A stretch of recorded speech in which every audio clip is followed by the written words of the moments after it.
واحلل عقدۃ من لسانی ویفقہوا قولی۔ قال اللہ تعالیٰ فی القرآن المجید والفرقان الحمید، ان اللہ لا یغیر ما بقوم حتی یغیروا ما بانفسہم۔ صدق اللہ العلی العظیم والمولا الکریم۔ برادر محترم لبیس صاحب، پریزیڈنٹ اسٹیٹ سولیڈریٹی، کوآرڈینیٹر اسٹیٹ سولیڈریٹی، اور اس پروگرام کے اہم ترین پارٹس نوجوان ساتھیوں، یہ میرے لیے بڑی خوشی اور مسرت کا موقع ہے کہ حلقہ کرناٹک کے سولیڈریٹی کے اس پروگرام میں آپ لوگوں کے ساتھ ایک عنوان کے تحت گفتگو کا موقع اللہ رب العزت نے مجھے عنایت فرمایا ہے۔ میں اس پر اللہ رب العزت کا شکر ادا کرتا ہوں اور امید کرتا ہوں کہ آپ حضرات کے ساتھ کچھ بہتر گفتگو کرنے کا انشاءاللہ یہاں موقع ملے گا۔ نوجوان دوستو، جب کبھی عنوان میں نوجوان کا لفظ آتا ہے دیے ہوئے ٹاپک میں، اور سامنے کی پوری محفل 30-40 سال کے نوجوانوں پر مشتمل ہو، تو ایک واقعہ میرے ذہن میں ایسا رچا بسا ہے کہ اس سے شروعات کے بغیر دل مانتا نہیں ہے۔ سیدنا عمر فاروق رضی اللہ تعالیٰ عنہ ایک مرتبہ اپنے ساتھیوں کے ساتھ کسی محفل میں بیٹھے ہوئے تھے۔ ہم جانتے ہیں کہ فاروق اعظم رضی اللہ تعالیٰ عنہ کو اپنی بصیرت کی وجہ سے، اپنے فراست کی وجہ سے اسلامی تاریخ میں ایک مقام حاصل ہے۔ اپنے ساتھیوں سے انہوں نے سوال کیا کہ اگر تم لوگوں کو دعا مانگنے کی دعوت دی جائے، ایم آئی آڈیبل؟ آواز آ رہی ہے پیچھے تک؟ تو اگر تم لوگوں کو دعا مانگنے کی دعوت دی جائے تو کس بات کی دعا مانگو گے؟ ظاہر ہے کہ صحابہ کرام تو دین کا جذبہ رکھتے تھے، وہ سیلفش نہیں تھے، سیلف اورینٹیڈ نہیں تھے، کمیونٹی اورینٹیڈ تھے، اللہ کے رب دین کی خاطر اپنے آپ کو یکسو کیے تھے۔ تو ایک ساتھی نے اٹھ کر کہا کہ میں اللہ تعالیٰ سے اس بات کی خواہش کروں گا کہ مجھ کو یہ کمرہ بھر کر سونا چاندی ملے، اور اگر اللہ تعالیٰ سے نوازتا ہے تو وہ اپنے لیے استعمال نہ کروں بلکہ اللہ کی راہ میں قربان کر دوں۔ ظاہر مبارک خواہش ہے بہت۔ ایک دوسرے ساتھی اٹھے، انہوں نے کہا کہ میں اللہ رب العزت سے اس بات کی خواہش کروں گا کہ یہی کمرہ بھر کر مجھ کو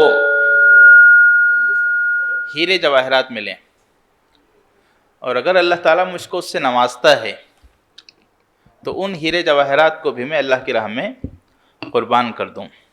دونوں خواہشات بہت مبارک ہیں کہ آپ سونا چاندی، ہیرے جواہرات، اتنا قیمتی ایسٹ حاصل کرنا چاہیں اور اس کو راہ خدا میں قربان کر دیں۔ سیدنا عمر فاروق کو جو بصیرت اور فراست اسلامی تاریخ میں حاصل ہے، اس بصیرت اور فراست پر مبنی ان کا جواب سنیے۔ انہوں نے ان دونوں خواہشات کو سننے کے بعد اپنی خواہش کا اظہار کچھ یوں کیا کہ مجھ کو دعا مانگنے کی دعوت دی جائے، مجھ کو دعا مانگنے کی دعوت دی جائے تو میں اللہ رب العزت سے معاذ ابن جبل، عبداللہ ابن مسعود اور حذیفہ ابن یمان کے جیسے نوجوان مانگوں گا۔ دین کی خواہش کا جذبہ تم کو بھی ہے اور مجھ کو بھی ہے، لیکن مجھ کو تمہاری طرح سونا چاندی نہیں چاہیے، مجھ کو ہیرے جواہرات نہیں چاہیے، مجھ کو اور قیمتی سے قیمتی ایسٹ نہیں چاہیے، مجھ کو تو وہ ایسٹ چاہیے جس کو نوجوان کہا جاتا ہے۔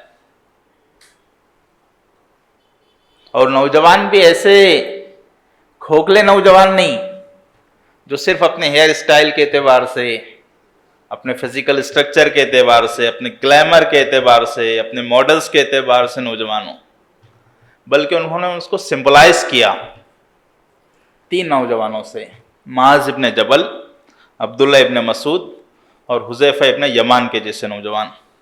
آپ اسلامی تاریخ پڑھیں گے تو معلوم ہوگا کہ یہ وہ نوجوان تھے جنہوں نے اپنا تن من دھن، اپنا سب کچھ اسلام کے لیے قربان کیا تھا۔ الگ الگ جہتوں سے یہاں موقع نہیں کہ ان کا تعارف کرایا جائے، آپ خود پڑھیے۔ تو ان نوجوانوں سے حضرت عمر فاروق نے اپنی وش کا اظہار کیا، اور واقعہ یہی پیارے بھائیوں کہ صرف فاروق اعظم رضی اللہ تعالیٰ عنہ کے نزدیک نہیں، ہر دور میں یہی یوتھ، یہی نوجوان تبدیلی کا ذریعہ رہے ہیں، سمبول آف چینج رہے ہیں، مینس آف ریوالوشن رہے ہیں۔ کوئی نظریہ اور کوئی آئیڈیالوجی اس کو نظر انداز کر کے آگے نہیں بڑھ سکتی۔ شیخ احمد یاسین رحمۃ اللہ علیہ کا واقعہ بھی بڑا اہم ہے۔ شیخ احمد یاسین رحمۃ اللہ علیہ فلسطین کی آزادی کے معذور مجاہد، شہادت سے قبل انہوں نے ایک بات بہت پیاری کہی تھی۔ انہوں نے کہا تھا کہ فلسطین اور اسرائیل کی جنگ صرف ایک بات پر ٹکی ہوئی ہے۔ کس بات پر؟ اقصی پر نہیں۔ احمد یاسین رحمۃ اللہ علیہ نے کہا کہ فلسطین اور اسرائیل کی جنگ اس بات پر ٹکی ہوئی ہے کہ وہ ہم سے ہمارے نوجوانوں کو چھیننا چاہتا ہے، اور ہم اپنے انہی نوجوانوں کو بچانا چاہتے ہیں۔ سارا جھگڑا، ساری لڑائی اس ایک بات پر ہے۔ اور کیسے چھینے؟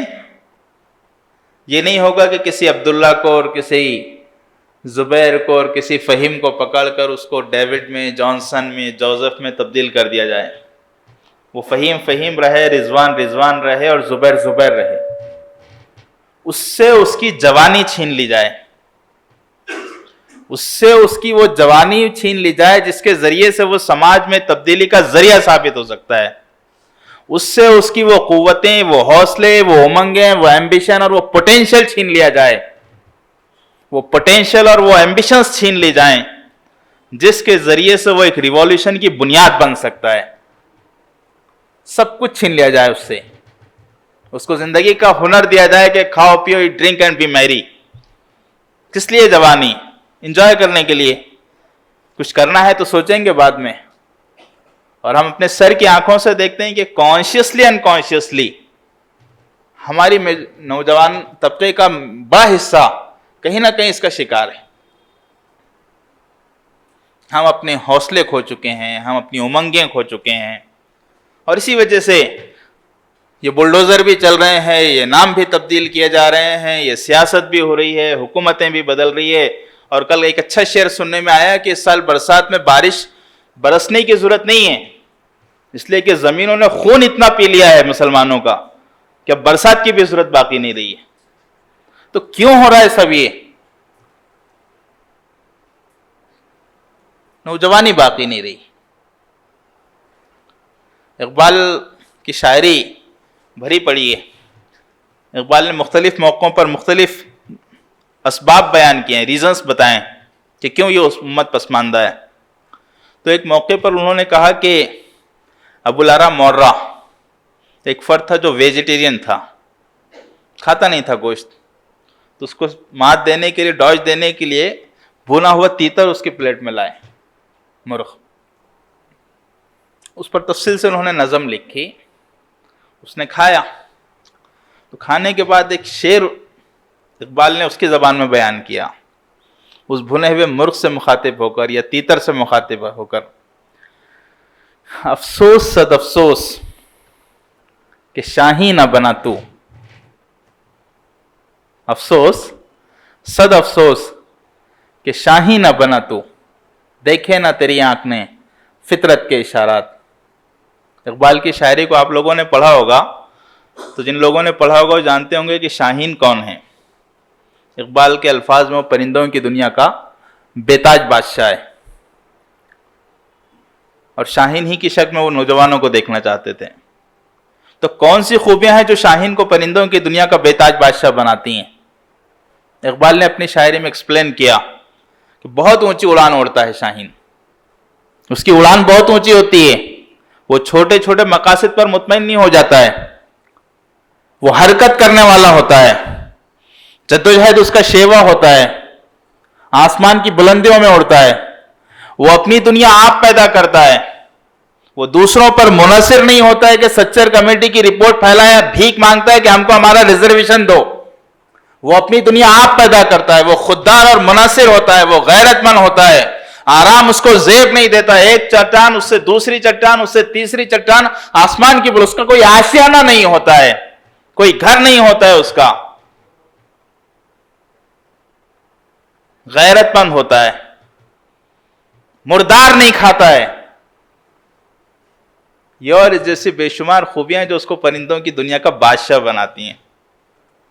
تو اقبال نے وہ جو شعر کہا تھا کہ افسوس اور افسوس کے شاہین نہ بنا تو، وہ تو انہوں نے اس مرغ سے اور اس تیتر سے نہیں کہا تھا، نوجوانوں سے کہا تھا کہ تم شاہین نہیں بن سکے، تمہاری اڑانیں اور پرواز اونچی نہیں ہو سکی، تمہارے عزائم بلند نہیں ہو سکے، تم غیرت مند اور خوددار نہیں بن سکے، تم جفا کشی، محنت اور جدوجہد کو اپنا شیوا نہیں بنا سکے، حرکت تمہارے اندر باقی نہیں رہی، آرام پسندی تمہارے اندر آ گئی، تیرے صوفے ہیں ایرانی، تیرے قالی ہیں افرنگی، لہو مجھ کو رلاتی ہے جوانوں کی تن آسانی، آرام پسند بن گئے تم، لگزریس لائف تمہارا گول ہو گیا، مقصد زندگی قرار پا گیا، تو کیوں نہ تمہارا زمین تمہارا خون پانی کی طرح پیے، کیوں نہ زمین تمہارا خون پانی کی طرح پیے۔ شاہینی اوصاف سے ہم محروم ہو گئے، ہم اپنی شناخت بھول گئے، ہم اس ملت کا نہیں، اس سماج کا دھڑکتا ہوا دل ہیں، دھڑکتا ہوا دل ہیں۔ یہ سماج اگر اچھے رخ پر جا رہا ہے تو ہماری وجہ سے جا رہا ہے، اس سماج کے اندر تاریکی ہے، بربادی ہے تو ہماری وجہ سے ہے۔ قرآن مجید نے ہم کو امت وسط کہا ہے، پوری امت کو امت وسط کہا ہے۔ وسط کس کو کہتے ہیں؟ جو سینٹرل رول پلے کرتا ہے۔ ہم انسانی سماج کا دل ہیں، دل دھڑکتا ہے تو سماج زندہ ہوتا ہے، دل دھڑکنا بند کر دیتا ہے تو انسانی سماج کی موت ہو جاتی ہے۔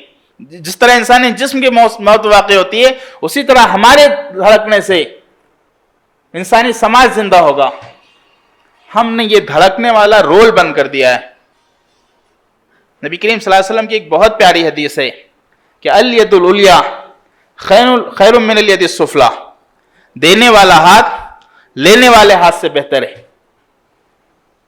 ہم اس حدیث کو جب کبھی سنتے ہیں تو سمجھتے ہیں کہ دینے والا ہاتھ، دینے والی چیز صرف پیسہ ہے۔ اس حدیث کو سنیں گے اور اس پر عمل کرتے ہوئے مسجد سے باہر نکل کر 100 روپیے راہ خدا میں خیرات کر کے سمجھیں گے ہم دینے والے بن گئے۔ دینے اور لینے کی چیز صرف پیسہ نہیں ہے، عقیدہ، ideology, culture, civilisation, values, lifestyle, یہ سب دنیا کو دیا بھی جاتا ہے اور دنیا سے لیا بھی جاتا ہے، اور مسلمان ان سب چیزوں کو دنیا کو دینے والا گروہ ہے، وہ لینے والا گروہ نہیں ہے، دینے والا گروہ ہے۔ ہم اپنی اس دینے والی شناخت کو بھول گئے اور اس لیے شاہینی صفات سے محروم ہو گئے۔ ہم دینے والے بنے، ہم دینے والے بنے، اور دینے والے بننے کے لیے اپنے نوجوانی کی اہمیت کو سمجھیں، اپنے رول کو سمجھیں۔ اسلامی تاریخ کا ہم مطالعہ کریں کہ جتنا انقلاب آئے ہیں وہ سب نوجوانوں کے بل پر آئے ہیں۔ خود نبی کریم صلی اللہ علیہ وسلم سے متعلق قبیلہ بنو عامر کا ایک سردار کہا کرتا تھا، جب اللہ کے رسول صلی اللہ علیہ وسلم کو نبوت نہیں ملی تھی، لیکن کتنی قیمتی باصلاحیت اور پوٹینشل والی شخصیت اللہ کے رسول صلی اللہ علیہ وسلم کی۔ اندازہ لگائیں، قبیلہ بنو عامر کے ایک سردار نے نبوت سے پہلے یہ بات کہی تھی کہ اگر محمد نامی نوجوان مجھ کو مل جائے، محمد نامی نوجوان مجھ کو مل جائے تو میں پورے عرب کو نکل جاؤں گا، میں پورے عرب کو نکل جاؤں گا اگر محمد نامی نوجوان میرے ہاتھ آ جائے صلی اللہ علیہ وسلم۔ یہ قیمتی شخصیت تھی، ملٹی ڈائمینشنل پرسنالٹی تھی، اور صرف نبی کریم صلی اللہ علیہ وسلم کی نہیں، ہم صحابہ کرام کی پوری گیلیکسی دیکھ لیں، پوری گیلیکسی دیکھ لیں، انہی نوجوانوں کا رول ہے۔ سیدنا عمر فاروق رضی اللہ عنہ نے اسلام قبول کیا تو قبول کرنے کے بعد وہ جو خفیہ دعوت کا دور تھا، انہوں نے یہ نہیں کہا کہ اب میں اسلام قبول کر لیا، اب میں بیٹھ کر اسلام کی تسبیح پڑھتا ہوں۔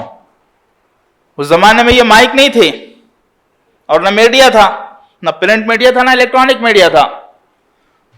تو پوچھا کہ سب سے اونچی آواز والا شخص کون سا ہے؟ بتایا گیا کہ فلاں فلاں ہے جس کی آواز مکے میں سب سے اونچی ہے. تو اس کو بلایا گیا اور کہا کہ جاؤ کعبے کی چھت پر کھڑے ہو جاؤ اور کعبے کی چھت پر کھڑے ہو کر اعلان کرو کہ عمر نے اسلام قبول کیا ہے. کعبے کی چھت پر کھڑے ہو کر پبلسائز کرو عمر نے اسلام قبول کیا ہے. تو اپنے سینے میں دفن کرنے کے لیے نہیں کیا ہے, اس نے شمع سے شمع جلانے کے لیے کیا ہے, مشال سے مشال روشن کرنے کے لیے کیا ہے. یہ ہے نوجوان کہ ہم جس چیز کو حق مانتے ہیں اس کو پھیلائیں. انہوں نے کعبے کی چھت پر چل کر اعلان کروایا. آج ہمارے پاس یہ موبائل ہے, یہ سوشل میڈیا ہے, فیس بک ہے, یوٹیوب ہے, کیا کچھ نہیں ہے. ہمارے پاس جو حق ہے ہم اس کو پھیلائیں. نوجوانوں کا رول یہی, اسلامی تاریخ میں پورا رول یہی. حضرت عثمان رضی اللہ عنہ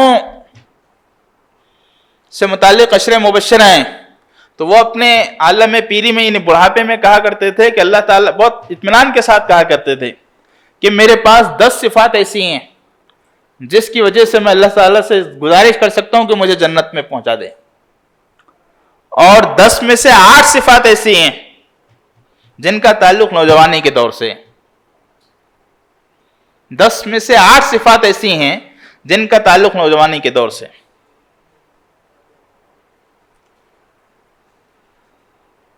حضرت زبیر بن عوام رضی اللہ تعالیٰ عنہ 20 سال کی عمر میں, محض 20 سال کی عمر میں انہوں نے تیر کر, مشک کے سہارے تیر کر نیل کو عبور کیا اور فتوحات حاصل کی. جعفر طیار رضی اللہ تعالیٰ عنہ 23 سال کی عمر میں اسلام کے ایمبیسیڈر بنے اور نجاشی کے دربار میں جا کر انہوں نے اسلام کی تبلیغ کی. اسلام کے ایمبیسیڈر 23 سال کی عمر میں. ہم میں سے کئی لوگ ان عمروں کو عبور کر چکے ہیں. حضرت سعد بن ابی وقاص رضی اللہ عنہ 17 سال کی عمر تھی, اسلام قبول کیا.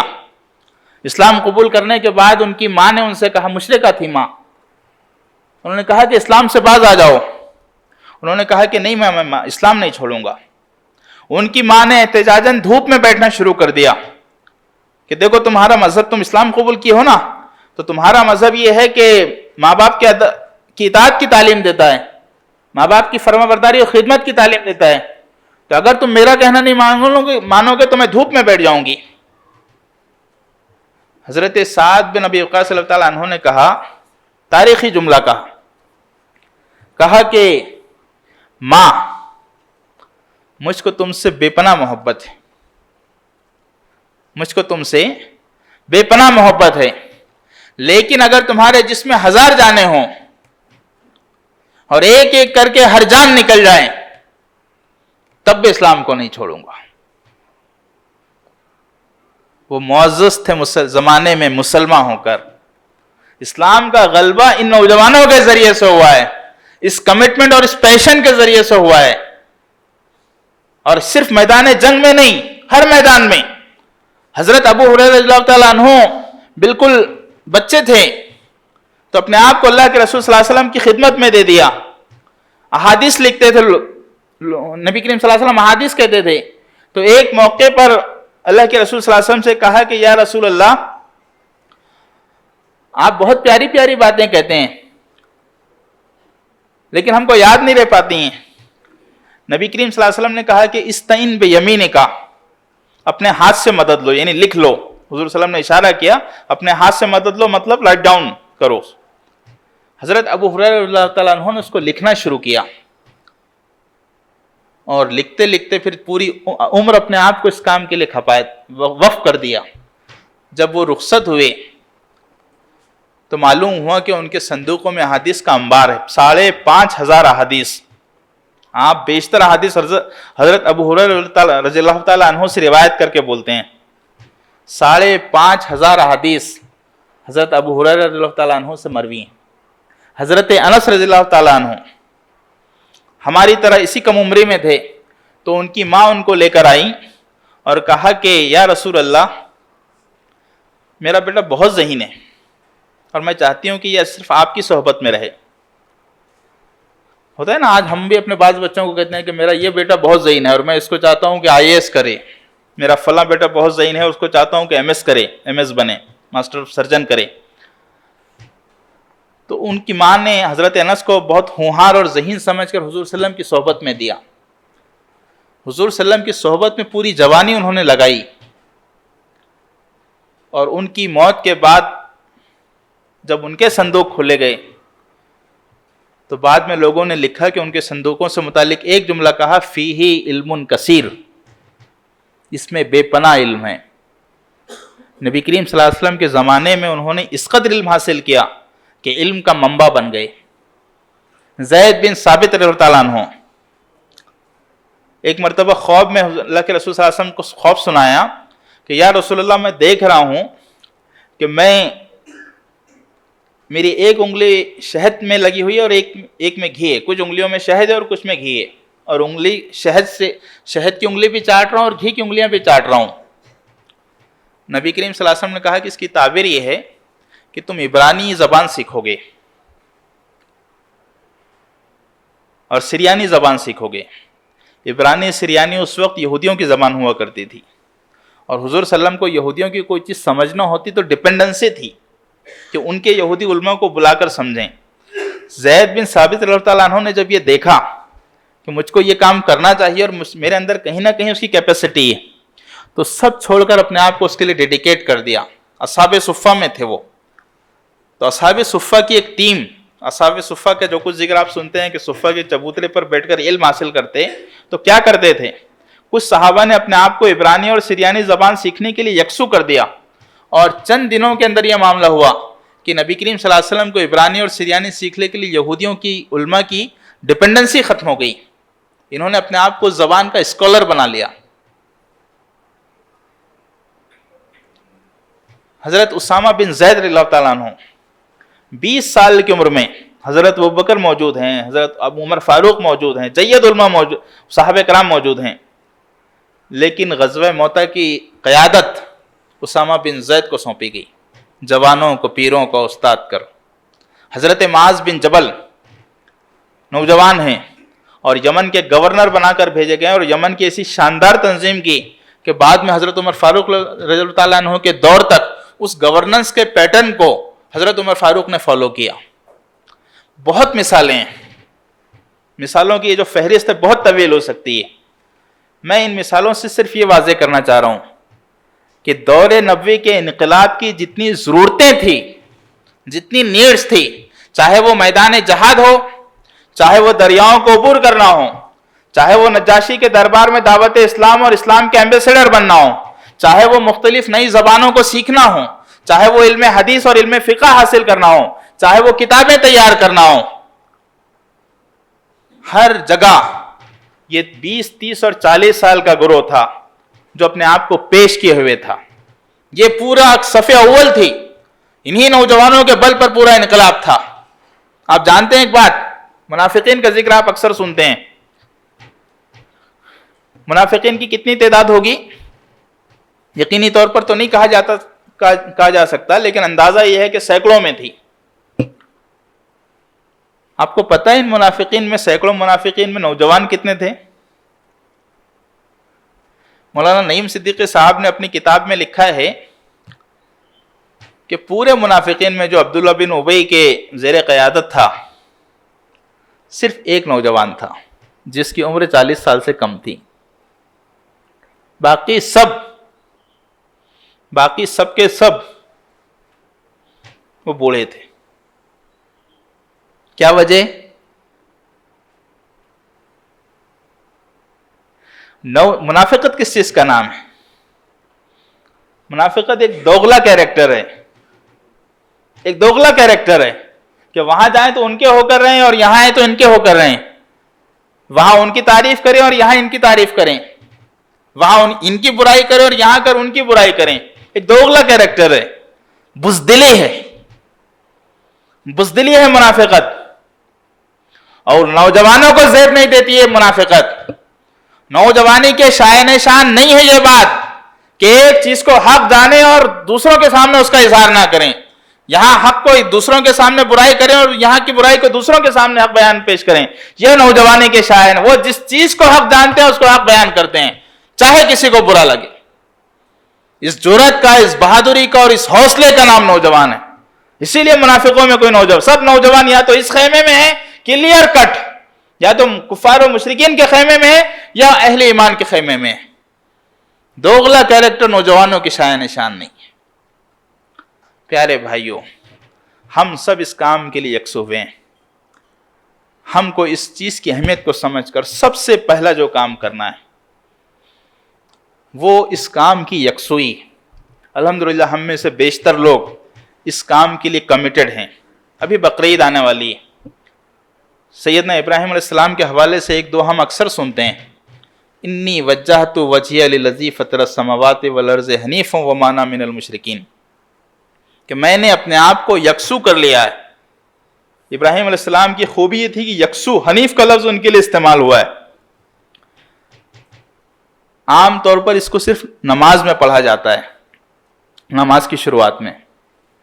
یہ نماز کی دعا نہیں، محض نماز کی دعا نہیں ہے، یہ پوری زندگی کی دعا ہے. ہم یہاں اس ہال سے اٹھیں تو اس عزم کے ساتھ اٹھیں کہ جس مقصد کو میں نے اپنایا ہے، اسلام کی سربلندی کا مقصد، دین کی خدمت کا مقصد، سماج کی خدمت کا مقصد، ظلم کے خلاف آواز اٹھانے کا مقصد، ناانصافی کے خلاف جدوجہد کرنے کا مقصد، حق اور انصاف کی لڑائی کا مقصد، وہ مقصد ابھی چند دنوں کا دیوانوں کا خواب نہیں ہے. انی وجہت وجہی للذی، میں نے سب چیزوں سے کاٹ کر اپنے آپ کو یکسو کر لیا ہے. اب زندگی بھر میں اسی کام کے لیے یکسو رہوں گا، اسی کام کے لیے یکسو رہوں گا. اب کوئی چیز مجھ کو منحرف نہیں کر سکتی ہے. اب میری زندگی آدھی تیتر آدھی بٹیر نہیں ہوگی. میں زندگی کی آخری سانس تک پورے یکسوئی کے ساتھ، اس لیے کہ یہ یکسوئی جب تک نہیں ہو سکتی ہے تب تک انقلاب کے دروازے پر دستک دینا ممکن نہیں ہے. ہم سب پورے کمیٹڈ ہو جائیں، کنسنٹریشن کے ساتھ، فل کنسنٹریشن کے ساتھ، پوری انرجی اپنے آپ کو اپنی لگا کر. قرآن مجید نے جو لفظ استعمال کیا ہے جنت کے لیے بڑھنے والوں کا، وَسَارِعُوا فَفِرُّوا سَابِقُوا، دوڑو، چلو کا لفظ نہیں ہے. آپ ایک لفظ پر غور فرمائیں کہ چلنے اور دوڑنے میں کیا فرق ہے. چلنے والا جب چلتا ہے تو 10 کام ساتھ میں کرتا ہے. آپ کسی چلنے والے کو دیکھیں وہ موبائل پر بات کر رہا ہوگا، اس کے ہاتھ میں کوئی اور چیز ہوگی، اس کی نظریں راستہ چھوڑ کر کسی اور گھر کی طرف ہو سکتی ہیں. چلنے والا صرف اب چلنے پر یکسو نہیں ہوتا ہے.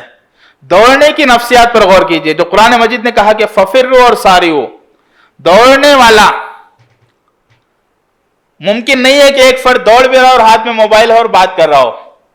ممکن نہیں ہے کہ دوڑنے والا سڑک پر دوڑ رہا ہو، ٹریک پر دوڑ رہا ہو اور اس کی نظریں کسی بنگلے پر ہوں. ممکن نہیں ہے کہ وہ دوڑ رہا ہو اور اس کے دوستوں کے ہاتھوں میں بغل میں ہاتھ دیا ہوا ہو.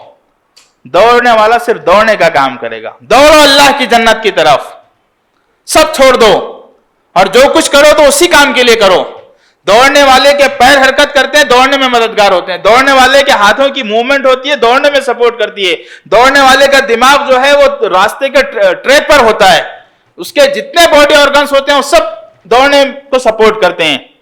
اس کام میں اپنے آپ کو ایسے لگاؤ کہ یہی کام تمہارے نظروں میں رچا بسا ہو. نکال دو مایوسی کو اپنے اندر سے، شکوے شکایت مت کرو. تاریخ میں کیریکٹر ہے ابو موسیٰ عبداللہ. جب بنو عباس کے دور میں شکست ہوئی تو چھوڑ کر بھاگے اور اپنی ماں کو لے کر بھاگے حکمرانی کی. لیکن جب شکست ہوئی تو چلے گئے.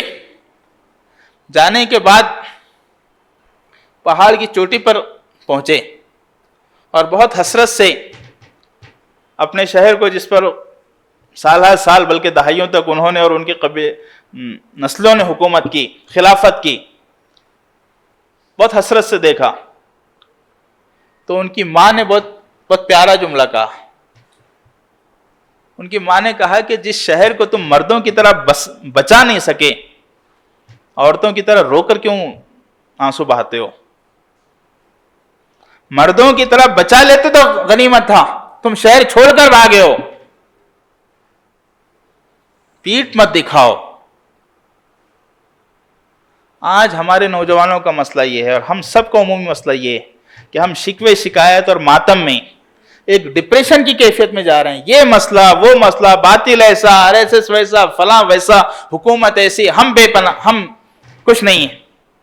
حوصلے اپنے اندر پیدا کریں. ہے شباب اپنے لہو کی آگ میں جلنے کا نام، ہے شباب اپنے لہو کی آگ میں جلنے کا نام، سخت کوشش سے ہے تلخ زندگانی انگ بھی، سخت کوشش سے ہے تلخ زندگانی انگ بھی.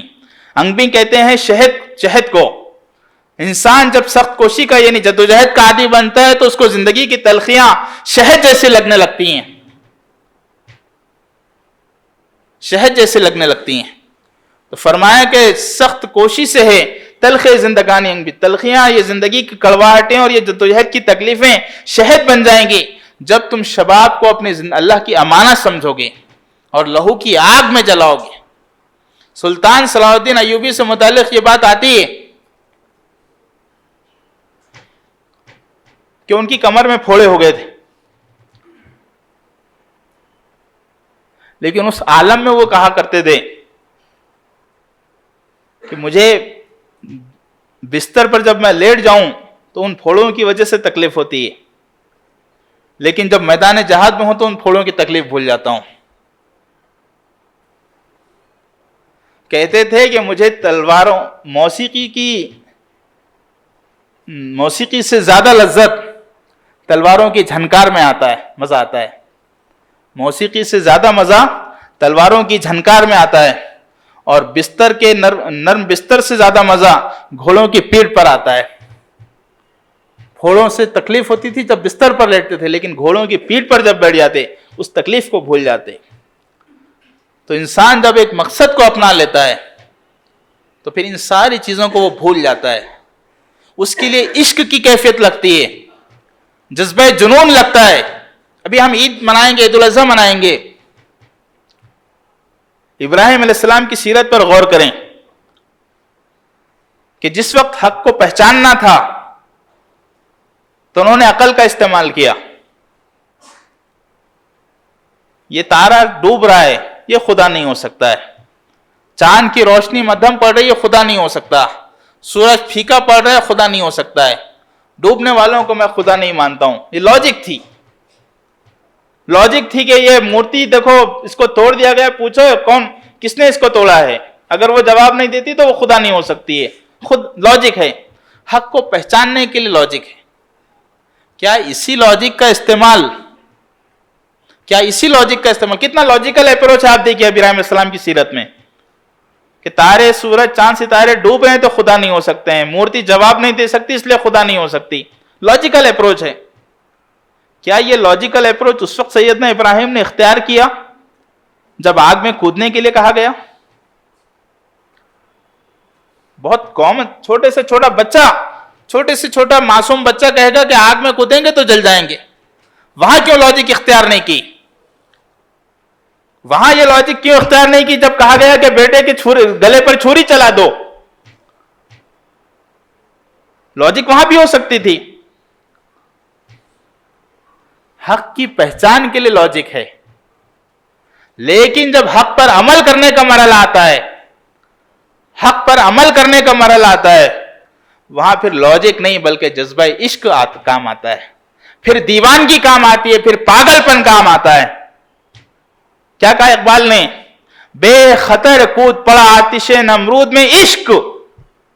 آتش نمرود میں، نمرود کی آگ میں کون سی چیز کودی تھی ابراہیم کو لے کر علیہ السلام؟ وہاں ان کا لاجک نہیں کودا تھا اور ابراہیم بھی نہیں کودے. بے خطر کود پڑا آتش نمرود میں عشق کودا تھا. یہ جذبہ عشق تھا، جذبہ جنون تھا، جذبہ دیوانگی تھی. اپنے آپ کو اللہ کے حوالے کر دینے کا ایک پاگل پن تھا کہ آگ میں کود گئے. عقل ہے محو تماشا. یہ عقل لاجک تماشا دیکھ رہی ہے. عقل ہوتی تو تماشا ہی دیکھتی. لبے بام ابھی باتیں کرنے والے باتیں کرتے رہتے، لیکن عشق کود پڑا.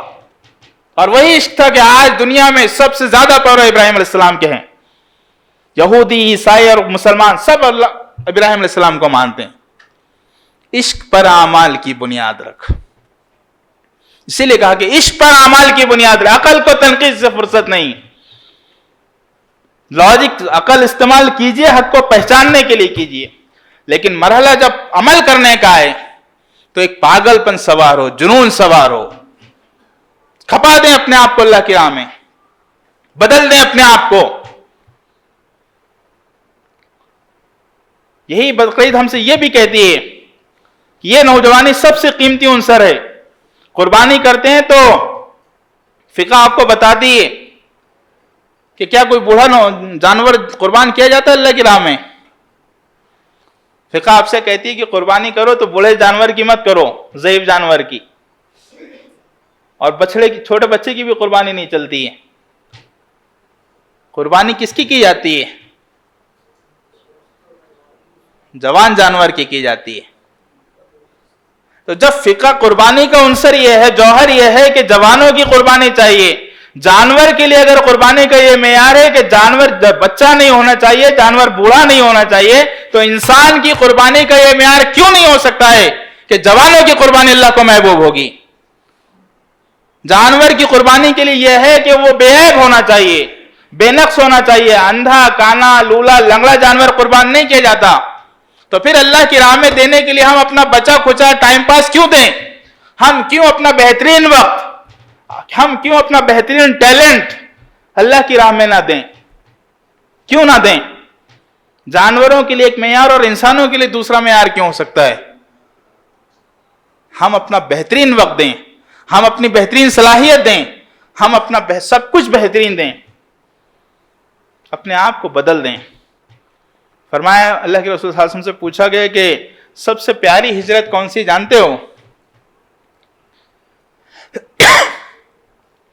صحابہ کرام نے کہا کہ یا رسول اللہ آپ بتائیے، آپ بہتر جانتے ہیں.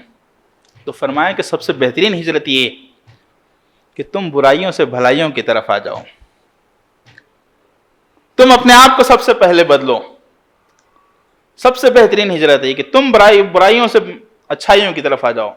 اور پھر جب تم اپنے اندر ایک انقلاب لاؤ گے تو پھر سماج میں انقلاب کے لیے اٹھو. اور پھر کہا کہ بہترین ہجرت کے بعد جانتے ہو سب سے بہترین شہادت کون سی ہے؟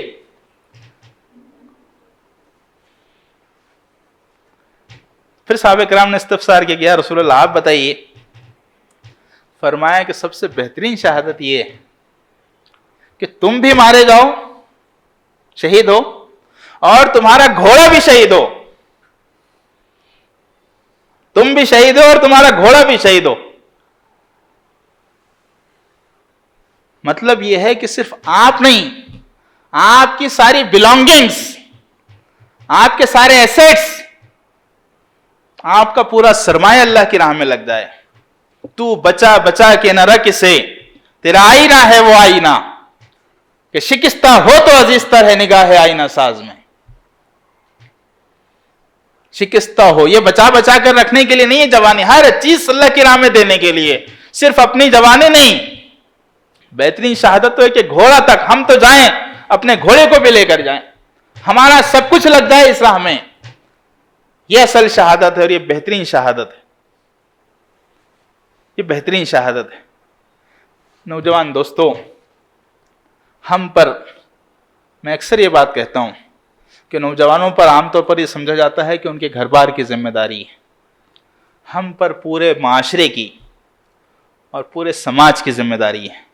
یہ جو جوان کندھے ہم کو اللہ تعالیٰ نے دیے ہیں، یہ پورے سماج کو بدلنے کے لیے دیے ہیں. ان میں وہی حوصلہ ہے، وہی حوصلہ ہونا چاہیے کہ پورے سماج کو بدلنے کے لیے ایک امنگ ہمارے اندر پیدا ہو. اور دنیا میں جہاں جہاں انقلاب آئیں وہ انہی نوجوانوں کے ذریعے سے آئیں. میں جاپان کی اکثر مثال دیتا ہوں کہ جاپانیوں سے پوچھا گیا، ہیروشیما ناگاساکی پر جب بمبارڈمنٹ ہوا تو تباہ و تاراج ہو گیا تھا، اور اتنا ڈیزاسٹر تھا اس بایولوجیکل ویپن میں کہ کہتے ہیں کہ آج بھی نسلیں پیدا ہوتی ہیں تو اس کا جو بایولوجیکل ایفیکٹس ہیں آج بھی نسلوں میں پائے جاتے ہیں. اتنا بڑا ڈیزاسٹر تھا وہ. یہ رائٹ جو ہم ہندوستان میں دیکھ رہے ہیں اس کی کوئی حیثیت نہیں اس کے مقابلے میں. جاپان ماتم کرتا نہیں بیٹھا. جاپان ماتم کرتا نہیں بیٹھا. شکوے نہیں کیا امریکہ کے سرداری کے.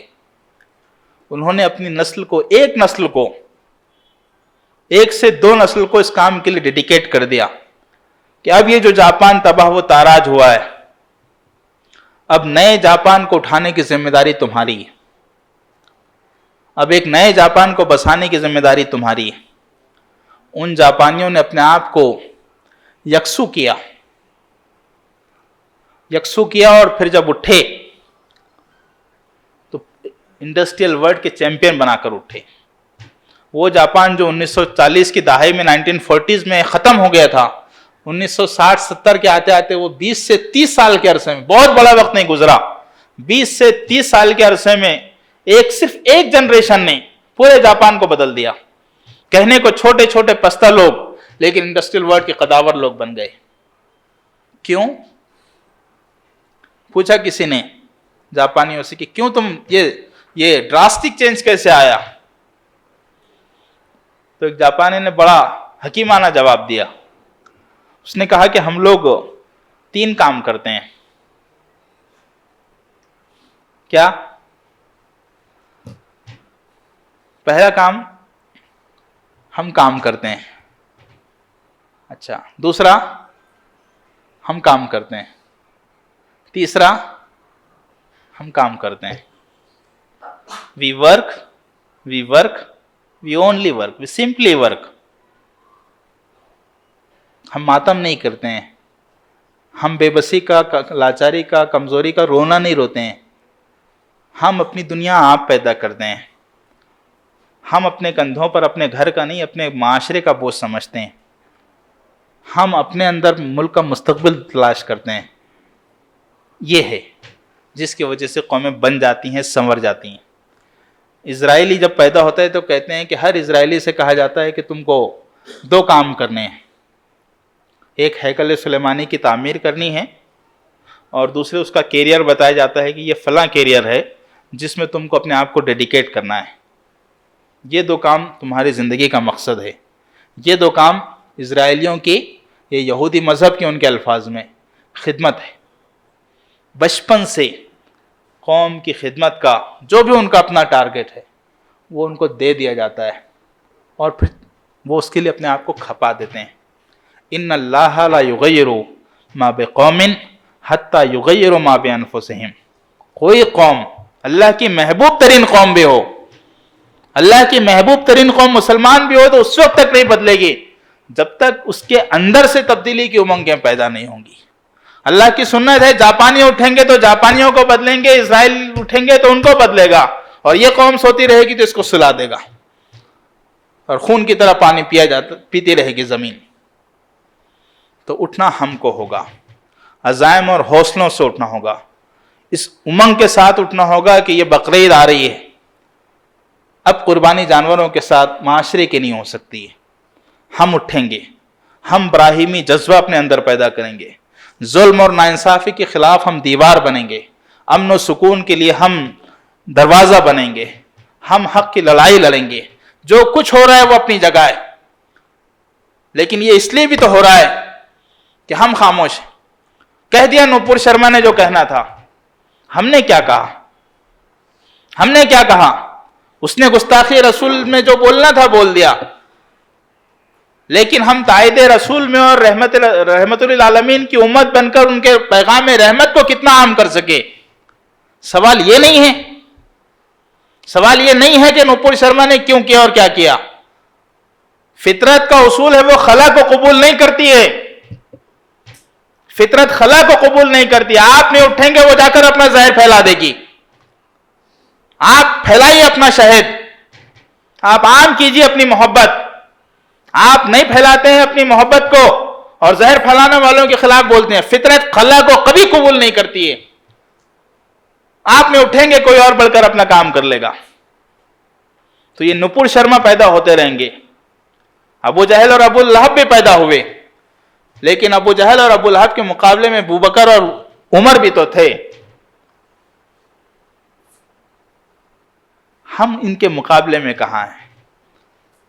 مزاحمت عمل سے کی جاتی ہے، سڑکوں پر بھی کی جاتی ہے۔ جب وقت سڑکوں پر کرنے کا آتا ہے تب سڑکوں پر بھی کی جاتی ہے، لیکن قوموں کی تقدیر راتوں رات سڑکوں سے نہیں ہوتی۔ یہ 60-70 سال کی وہ محنت ہے جو اس کو ہم آج رنگ بھرتا ہوا پچھلے 5-8 سال میں دیکھ رہے ہیں مودی گورنمنٹ میں. یہ 5-8 سال کی محنت نہیں ہے.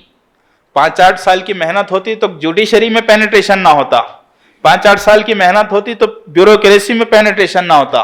5-8 سال کی محنت ہوتی تو ہر کمیونٹی میں، ہر پاور سیکٹر میں، جس کو پاور انفراسٹرکچر کہا جاتا ہے، پاور سینٹرز، وہاں ان کا نفوذ نہ ہوتا. انہوں نے جو نفوذ کیا ہے وہ 70 سال کی محنت ہے، جس کو ہم پچھلے 8 سال میں کھلتا ہوا دیکھ رہے ہیں. قومیں اپنے آپ کو جب کھپاتی ہیں تب بہار آتی ہیں، تب بہار آتی ہیں. اسلام سے بڑھ کر بہار کا کوئی مستحق اور کوئی ڈیزرو نہیں کرتا ہے اہل اسلام سے بڑھ کر. لیکن اللہ تعالیٰ کی سنت یہی ہے کہ اس کے لیے ان کو اٹھنا ہوگا. قم باذن اللہ، اٹھو اللہ کی خاطر، اس کے حکم سے اور اس کی رضا کے لیے. اللہ تعالیٰ سے دعا ہے کہ ہم سب کو اپنے آپ کو پہچاننے، اپنے آپ کو اللہ کی راہ میں کھپانے، وقف کرنے اور اس سماج کو ظلم و ناانصافی سے آزاد کر کے، پاک کر کے، امن و سکون کا، توحید کا مرکز اور گہوارہ بنانے کی توفیق، عنایت اور حوصلہ عطا فرمائیں. آمین. وآخر دعوانا الحمدللہ رب العالمین.